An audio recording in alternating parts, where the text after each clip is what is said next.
Welcome back to the Chasing Happiness podcast, an honest podcast about finding happiness, what it really means, and the process of getting there. My name is Crystal, and today I'm joined by Candice Smiley, and we are going to talk about all kinds of things. But before we get into it, Candice is a podcaster, a mom, a blogger. She is part of the tiny house movement, which if you've been listening to this podcast for a while, you know I am totally obsessed with. So we are absolutely going to talk about that as well. But she's also the founders, creator, I'm not even sure how to sort of describe it, Candice, so I'll let you do that, of a movement called Create the Ripple, which is actually the name of the podcast. So Candice, for people who don't know you, maybe have never been introduced to your podcast or your blog, do you want to give yourself a quick introduction? For sure. So thank you so much for having me on your show. I saw the name Chasing Happiness and I was like, oh, this is awesome, because I feel like a whole bunch of my life I have been chasing, bliss. I've been chasing, for me, it's really a feeling of relief, right? It's sort of that little lift, right? And so I was like, ooh, this girl and I are going to have so much to talk about. So thank you so much for having me as a fun guest. A little bit about me. I mean, I'm first and foremost a mom. That's certainly part of my happiness and chasing my bliss. That, of course, has led to me making a ton of different decisions, whether it's in my personal development or, how I'm showing up in the world. So, living in a tiny home with 2 children, totally possible. Being an essentialist, right? So trying to do less, but better, not less is more, but less, but better. I have a podcast called Create the Ripple, which is interesting. I asked a friend of mine, a beautiful photographer. I started my career as an entrepreneur, as an event planner, doing weddings. Very quickly discovered I like the concept of marriage versus a wedding. Wedding's kind of like that one day, lots of hype. And I realized, for me to be standing in integrity, I really wanted to be building marriages. And so I kind of shifted, where my life went, and, here we are. But I asked him to design me a business card that wasn't just a business card. I wanted something that sort of gave people an impression of who I was when they were meeting me. Maybe they weren't going to use my event planning services, but I wanted to stay connected and build my network. Sure. And he came up with this beautiful concept of a blue card with this water droplet in the middle. And it just sort of started this whole concept of Create the Ripple. And everything since then has been on that concept, and it's kind of grown. And we've got a Create the Ripple campaign, which is, something that's coming in the future. The podcast is Create the Ripple. And I think it's really because at my core, I'm about, connection, collaboration, conversation. These are just sort of, overarching concepts in my life. With Tiny House Movement, we can definitely talk about that, because that's something I have been nerding out on for the longest time. So anyway, all that to say, I'm really grateful to be here and to talk about chasing happiness with you. I am grateful to have you. And I love the idea of this sort of ripple, because I think one of the things you've touched on, that a lot of us sort of grow up in this society where we need to be making the next connection that's going to make us money, the next business connection, the next whatever it happens to be, the person who's going to sell us our house, the person who's going to do this for us. And we're never actually looking at our intention and our interaction with the people that we come across in daily life as just another sort of branch in our giant tree of people. Maybe there's somebody we're never going to work with, but maybe they know somebody who knows somebody, kind of thing. So I love the idea of this sort of ripple effect. But yes, let's get into the tiny house thing first, because I'm so obsessed. So you have kids, and I know lots of people make this choice with children, but I also know lots of people who have, 2,000 square feet, 4,000 square feet, and they have kids and they can't even fathom downsizing. You're living in 250 square feet. So what made you make that choice? It was a bit of a journey, to be honest. I think like many things are. First, I was just fascinated with the idea. And at the time, I would have been, one that was that I want the mansion and the 4,000 square feet or 6,000 square feet, and I'd have been happy there. And then, part of my story is losing everything after a partner left and left me with a lot of debt and lost a lot of my real estate holdings and that sort of thing, and found myself starting over with less and not necessarily being happy about it. However, through that process, as I was letting go, one of the things I discovered is that I dealt with less anxiety and less stress, the less stuff I had. And at the time, this was an annoying niggle, I would call it. That's the tagline of my podcast, Trust and Niggle, Tell the Truth. And it was annoying. And niggles generally are annoying. You're like, I'm not going to listen to that right now because I want to keep doing this, right? This is the path I'm on. And I remember thinking, lots of houses, lots of real estate, lots of space means lots of cleaning, right? It means lots to do. You were working very hard to pay the mortgage. You're working very hard to make the life.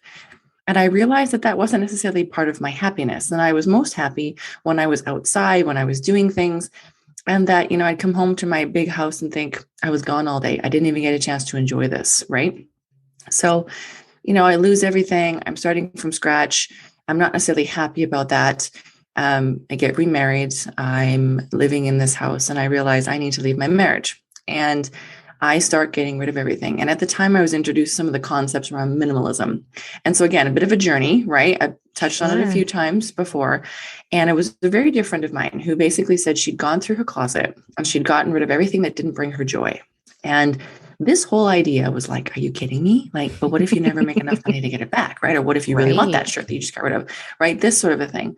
But I started to do it slowly and I found it like delightful. The process was amazing. And I like to tell a story about a particular pair of jeans I had. They were expensive pair of jeans. They'd been bought by a previous partner, and I would never have spent this much money on a pair of jeans. And so I kept them. However, every time I wore them or saw them in my closet, I thought about this person, which I really didn't want to think about anymore. But I kept them because I felt like I should. Right. Yes. And so for a scarcity energy rather than an expansive energy. So it was very much out of integrity for me. And I tell you, those jeans stayed in the closet for way too many purges until I finally realized, I bet you I'm going to feel better if I get rid of these damn jeans. And wouldn't you know it? I did.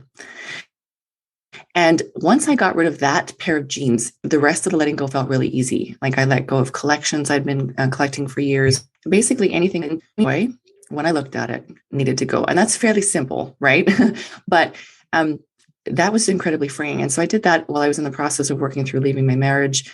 And by the time I left, everything fit into a very small car, which I called my getaway car. And my daughter and I took off and we spent 6 months living out of our car, house sitting across North America, which was an incredible way for a single mom to travel with a 3-year-old.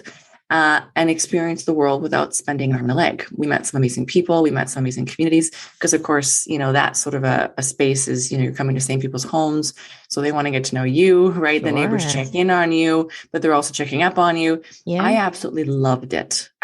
We spent 4 weeks in California, basically 8-10 weeks on the road. We loved it. And I realized I really liked that everything I owned, basically, except for some Christmas, decorations, sure, all fit in the car. And I realized there were things that I stuffed in the car that I didn't touch in 8 weeks. And I was like, well, I don't need this either. Right. And so it got less and less and less and less. What I found is that allowed me to live bigger and bigger and bigger. So at this particular point, I moved into a tiny trailer, and that was fun. I had lots of space. Continuing to think about the tiny house movement, I started making plans in my head, and I was like, this would be great. People were shocked that I would try that with a kid. And I was like, I think it's great. It's like living in a dollhouse, right? Right. Anyway, fast forward, last year, I was in a position that I was ready to actually make the move. And went on Kijiji, which is one of our local places where you can find things, set in my intention what I wanted to find. I wanted to spend no more than 20 grand on a house. Believe it or not, I found one. And when I went to go see this little house, I walked in, I was like, there is so much space in here, which was hilarious to me that was the first thing I thought about when I walked into my tiny home. But it was perfect. It was exactly how I'd been designing it in my head for a few years. There was options for me to customize it.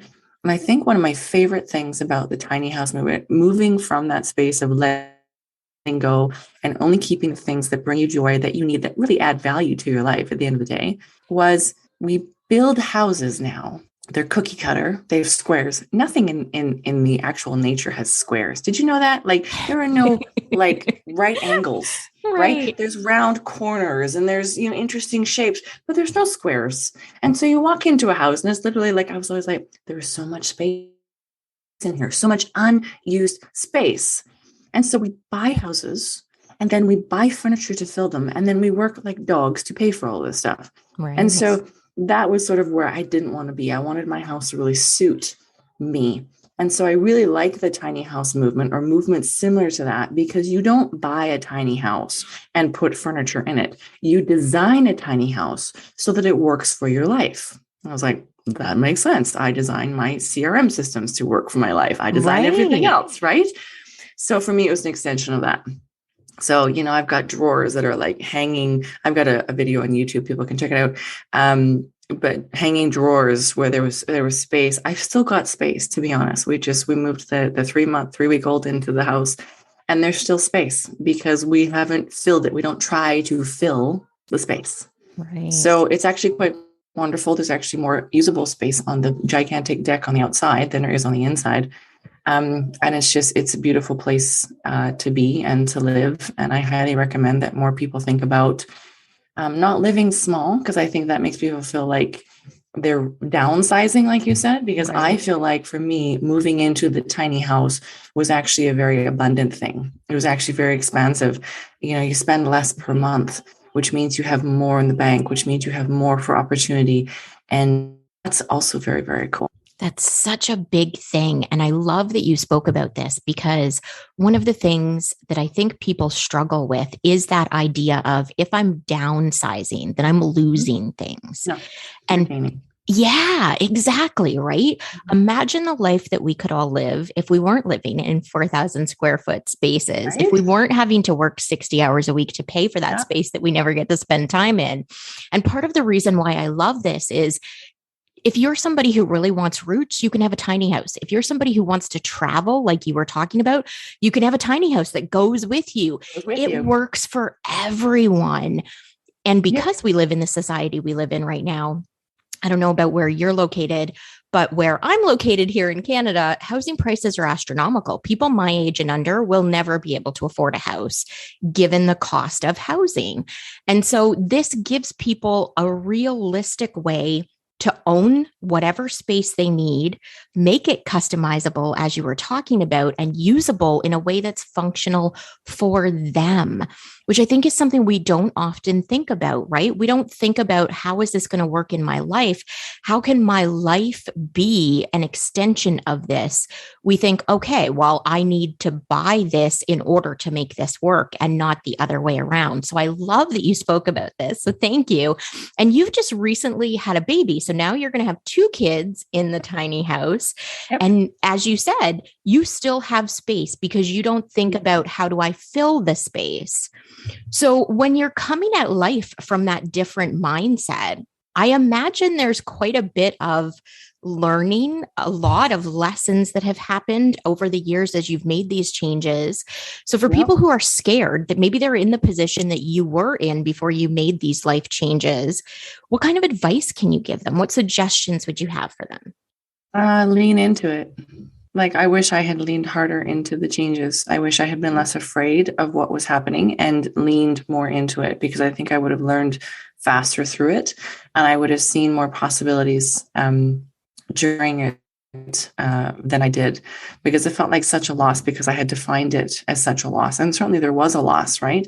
There's impact. So it's not like, going through foreclosure doesn't have impact. Sure. Energetically and emotionally.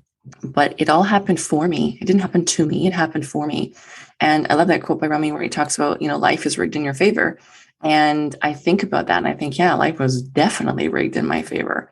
And so, if somebody is in that space, tune out what other people might say or what you think other people's judgments would be, and figure out how it actually feels for you, and then deal with that first.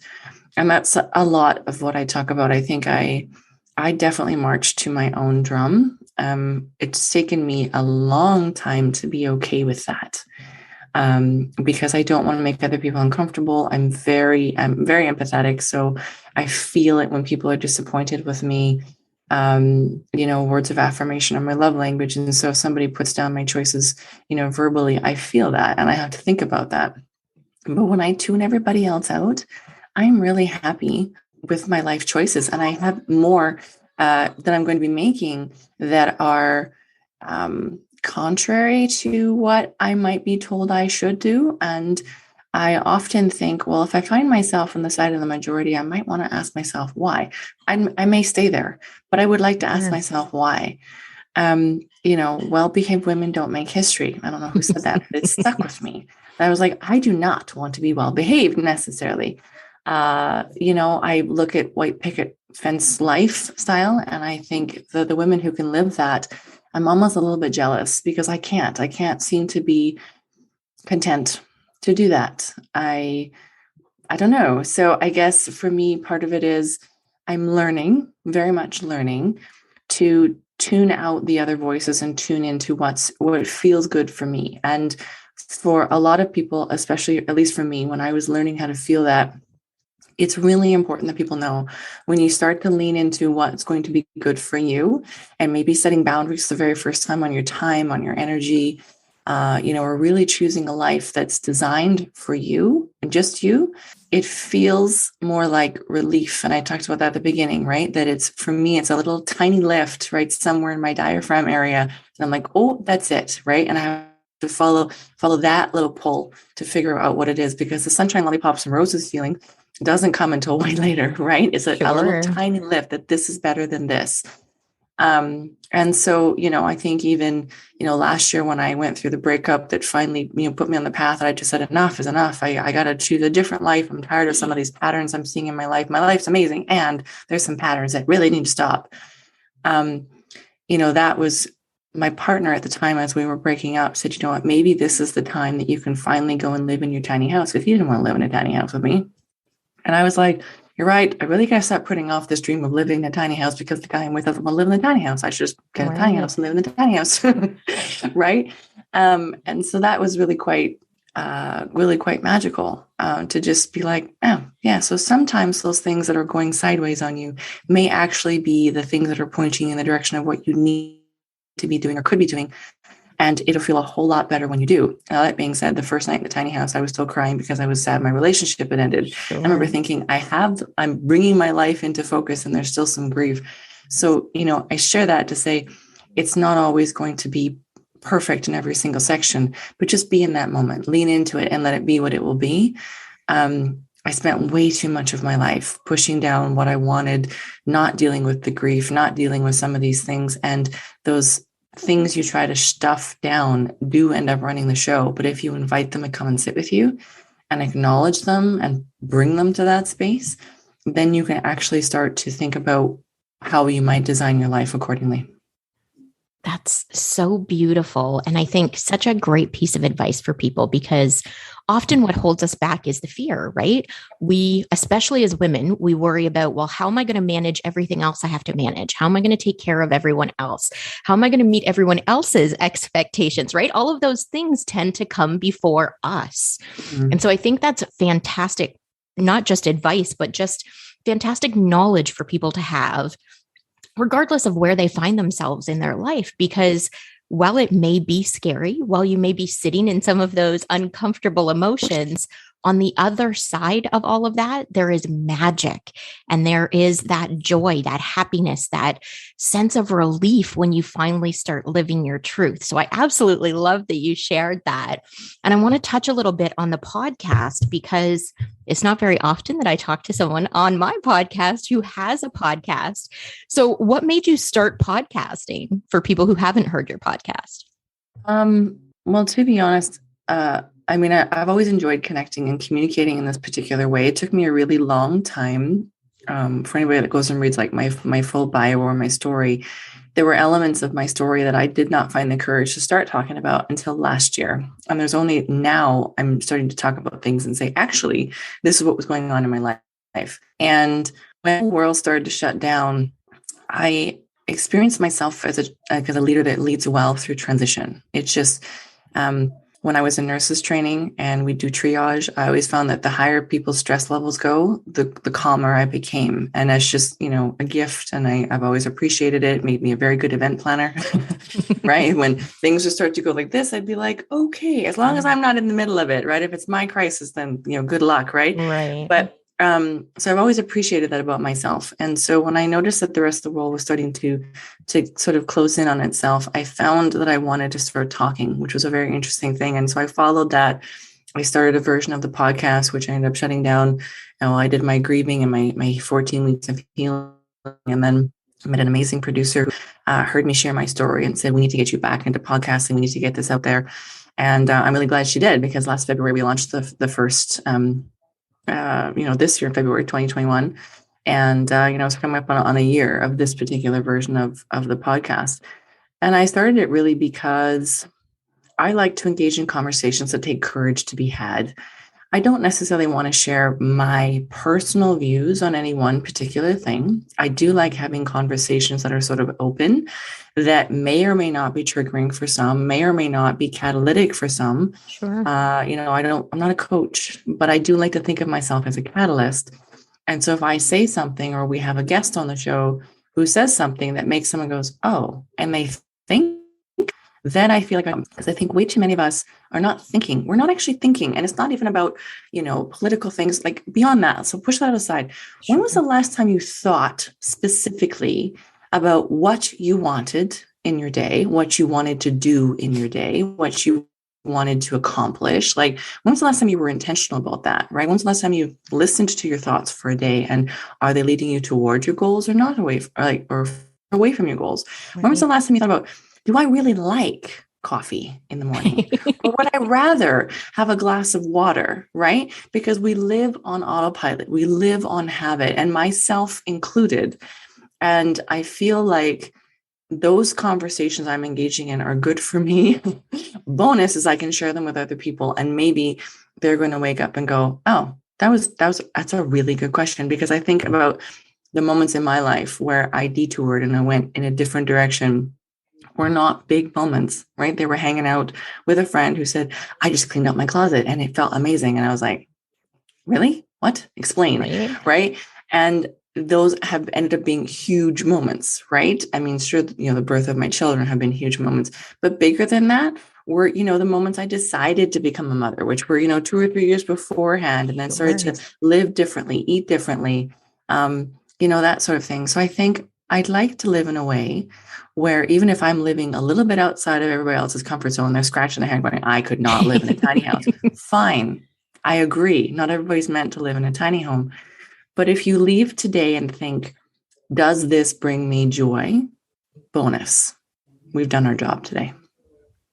I love that. And I love the idea of constantly asking ourselves questions, because, as you said, most of us do live on autopilot, and it can be really hard, especially over the last couple of years, as we've all been navigating this weird world that we're suddenly living in. Weird world.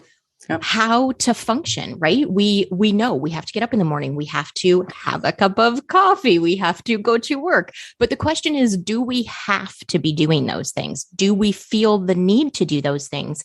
And I'm 100% on board with you. If somebody walks away from this conversation and says to themselves, well, we do have 2,000 square feet of space, but maybe rather than buying the next piece of furniture, maybe rather than downgrading, maybe we just stop and decide, instead of those things, what would we rather be doing?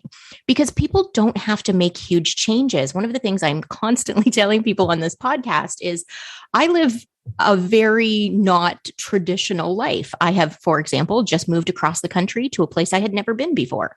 Most people don't make huge, giant changes like that on a whim, right? Some people do, and I love those people too. But a lot of people are uncomfortable with that kind of change. But you don't have to make a huge change. Like you said, it can be simple. It can be cleaning out the closet. It can be deciding, instead of getting a new lease on the car, we're going to keep driving the old car, and next year we're going to travel somewhere. Those sorts of exchanges can still have a huge impact on someone's life. Huge. Yeah. I think about that a lot, and I'm glad that you brought that up, because I totally agree. And, I recently have acquaintances who just bought a new couch. And this was like case in point about, for me, how different it is. And I mean, I'm sure it's a beautiful couch. I'm sure they spent more than I would imagine spending on a piece of furniture, because furniture loses its value so fast. Sure. Like, it's mind blowing. You can get couches, really expensive couches, for free most places. Anyway, and the amount of time, effort, and energy they put into buying this couch, and how excited they have to bought this couch, which I appreciate, that they're chasing something that brings them joy. And so I was with them there. But it it just reminded me that it's okay to live in a way that other people don't understand, them and me. Sure. You know, when they said, well, we don't, you know, and the couch will be delivered in March. And I was like, so you spent months researching this couch. You bought this couch. Now you're paying for this couch and you don't even get to sit on the damn couch until March. Wow. I said, awesome. But you know what? Again, I appreciate if that brings them joy and that's they're happy. I am happy for them. But I remember sitting there thinking, going, that's just not me. Right. Not me. So again, for the listeners, you don't have to live our life or any particular life in general. Just be living the one that works for you and live it really unapologetically, because we need more of that in the world, I think. Yes, 100%. Absolutely. I am all about that. And I think the unapologetic part is really important, because we often, and I am guilty of this as well, we often make choices that we know are right for us. And then people around us start to say things like, are you sure? Is this really what you want to do? We think you might be a little crazy, but we're going to try to be supportive, right? Like the very first time I decided to travel alone without anyone, I decided to go overseas, and I wasn't going anywhere like super dangerous. I was going to Ireland, but my father did say to me, like, we don't understand what you're doing. We don't understand the choice you're making. We're going to try to be supportive. We don't entirely know how to do that. And I know his heart was in the right place. But when you're someone who is struggling to find your own identity and you're not sure, those sorts of things can be a real hindrance to the process. So the unapologetic part, like, as long as you feel it inside and you know it's right, do it. And if you decide 2 weeks later, 2 months later, 2 years later, maybe that's not the right choice, you can make a different decision later on. Thank you. Yes. I have been, I want to say, beat up by really well-meaning people for changing my mind. Sure. It's okay to change your mind, ladies. You know, and I heard the phrase years ago, God can't steer a non-moving car. And I think about that all the time. Then I'm like, yes, but I get the wheels rolling. And then I realize, oh, wait, Albuquerque's that way, right? That's okay. You know, I've gotten to places I worked really hard to get to and went, I don't like it here. Yep. That's okay. Right. And I mean, it's hard even for me, right? I appreciate the people who speak into my life, but there have been some decisions, that I've had to stand in. And so, you know, that's one of the reasons why it's trust the niggle and then tell the truth. And that's, again, my tagline, my podcast, which the tell the truth part is not necessarily about telling the truth to anybody else but yourself. Right. Because the world may or may not deserve your truth. And this is something I've learned, right? When you're ready to tell it, but they may not deserve it or need to know it immediately when it's that, but you'd better be telling yourself the truth. And so even if, you know, like with you going to Ireland, I want to go to Ireland, at least you were being honest with yourself. And I think, you know, when I told my parents I wanted to live in a tiny house, you know, they weren't surprised when I said, okay, I'm going to buy this tiny house, because I've been talking about it for years. And, you know, even now they say it was a good choice, but there was certainly some months and some days where people were like, are you sure? How are you going to fit everything? Right. And I'm going, I got a plan for that. I already thought about it. I figured it out. I want to do this. And, you know, shortly afterwards, I met an amazing person. And so, you know, I divide myself, you know, time now from living in my tiny house and living with my partner. And, you know, he's the baby daddy, so we need to be there and all that kind of stuff. And people say, well, now you're not even there full time. And I'm like, yeah, but I'm still chasing my bliss. Right. It's my house. It's there. I go there to be creative. It's amazing. I love it. And who says I can't have two houses? Like, you go back to your own little house and that's I will right. continue on in mine. And FYI, I want to find another tiny house. I want to put it somewhere close to the mountains because I think that would be really cool. Oh. And, you know, usually by then they're just like, I don't understand you. And I'm like, that's okay. I like living in possibility. And I'm considering the possibility of more than one tiny home, because then I have a place that's mine wherever I'm choosing to go. Yeah. And I think, you know, I think that's a lot of fun. I have a friend who recently, they've moved out of their house. They're looking to sell it and they're doing the RV life. She's like, I've always wanted to live out of an RV. And she's run into a lot of people that are like, what? You're selling your house and you're going backwards? And she's like, but I feel like for me, it's forward. Right. And I was like, well, for you, it is.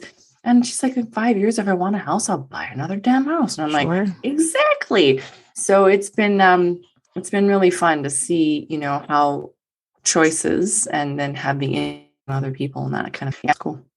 Yeah. And it's so important for us to remember we can make a choice that feels 100% authentic and right in the moment. And life changes. We change as people. Circumstances change. Like 3 years ago, nobody would have thought we were all going to be shut in our homes for a little while, right? Things happen. So it's okay to change your mind and have different expectations, different dreams, different goals later on. Nothing is permanent except for death. And maybe not even then. I don't know the answer to that. Knows, So, right? And nobody gets out alive. So, right. you see those things where people say, what do people regret the most? They regretted not taking more time. They regretted not traveling. They regretted not doing things that they love all the time. Because, of course, right now I'm dividing my time between houses. I'm dividing my time between children.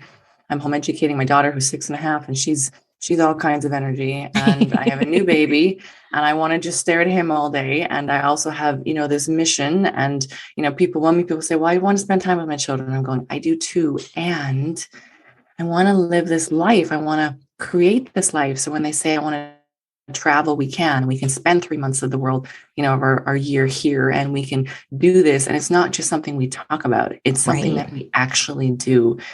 And, balance is definitely a myth for sure. But learning that there are seasons and learning that you can put your energy in one space and remembering that you're in control. And so you get to make the choices day per day is, I think, a huge part of that. And I mean, that just leads back to, the choice to live in a tiny home. Oh, I have loved having you. You are fantastic. I am just so not just in love with everything that you represent, but totally in love with you as an individual, because I think even though we haven't met in person, who you are just radiates from you. And I so love that about you. So I will, for everyone listening, post in the show notes, obviously, all of the links, all of the fun stuff. So you can follow the podcast, you can hop on YouTube, you can do all the fun stuff. If there was one thing that you could leave people with that we haven't already spoke about, Candice, what would that be? I would say, we're coming up on the end of the year, and I really love the middle of the year and I love the end of the year because I think it's a great opportunity to check in with yourself and just see where you're at. And so, everybody talks about New Year's resolutions and all that kind of stuff. And I mean, most people know that those don't really make it, right? We don't stick to them. Right. And I've got a book coming out about doing a vision without doing the vision boards necessarily in the traditional way, just sort of a way that I've done it throughout my life because I couldn't always picture everything. And I knew that maybe I wouldn't live in a tiny house this year, but if the opportunity came, I would. And so just sort of a way to set my intentions, to create space for life to surprise me, but also to keep moving forward a little bit every single day to where I want to go. So if this podcast has sort of tipped you off to what, 2022 might look like, I don't know when you're going to be, launching this, but it doesn't really matter. It's a great opportunity at this particular time to just take a quick moment and be honest with yourself. And it's probably an annoying niggle. And for most people, whenever I talk about this in real life, I can see their faces shift. And I'm like, yep, whatever that thought was, that's probably the thing you should write down. Don't tell me about it. Don't tell your husband or your wife about it. Don't tell anybody about it. Find your journal, find a piece of paper, write it down, hide it in your underwear drawer or something. But put that thought into an idea, because that's probably the thing you could be doing for your biggest and happiest life. It's maybe the thing that's going to have the biggest impact, even if you don't know how. And just leave it, sit with it, or start to tell yourself the truth about that particular thing. And I was reminded the other day that, right, everybody has a different pathway, right? Some women are meant to bring women together monthly in circle and hold space. Some women are really meant to be earth mothers, like my mom, right? She's an incredible support for me who chooses to continue to work and support. And no particular path or part of that is less worthy than the other. And so regardless of what your particular thing is that's hidden deep inside, just get more aligned to that, because one of the reasons, as you said, it feels like who I am is just here, is I'm working diligently every single day to be in total integrity with me, because then it's really easy to tell the truth because it just is. Right. Does that make sense? Absolutely. And that's the piece I wish more people had. So whether it's tiny house or big house or travel life or no travel life, just do you and do it on purpose. Oh, that's beautiful. I love that. And I cannot thank you enough for joining me today. And to everyone listening, thank you for coming back. Again, I will post in the show notes all of the links and all of the fun stuff. And I appreciate you guys coming back week after week. And I hope you have a great week. We will chat with you next week. Bye for now.